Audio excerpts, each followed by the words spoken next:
Andiamo avanti con un'altra aspirante al titolo di Miss Topolini, esattamente la numero 46. 46, nome e cognome. Vanessa Bergamasco. Vanessa, tu mi assomigli tanto a un'altra ragazza che si è iscritta quest'anno, come mai? Forse una mia parente. Forse è una tua gemella? Sì, forse. Però mi ha detto che non ti sopporta molto. Neanch'io. Quindi è reciproca la cosa, vabbè. Due gemelle che si pestano. Vabbè dai, vi volete bene. Beh, sì, dai. Beh certo. Allora, segno zodiacale. Pesci? Pesci. Come sei, una ragazza dolce? Sì. Romantica? No.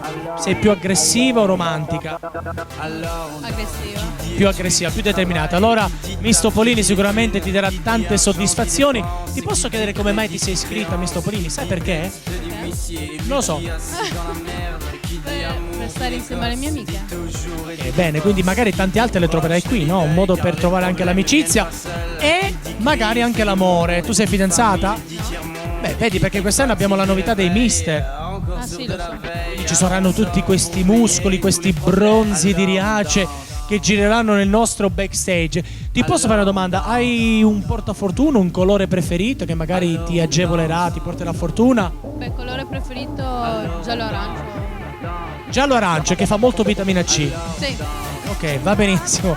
Allora, anche per te, dai, sei molto carina, molto simpatica. Quella telecamera, se vuoi salutare qualcuno, vuoi dire qualcosa, vai. Saluto tutti quelli che conosco, così non mi dimentico di nessuno. Brava, molto diplomatica, in bocca al lupo. Grazie.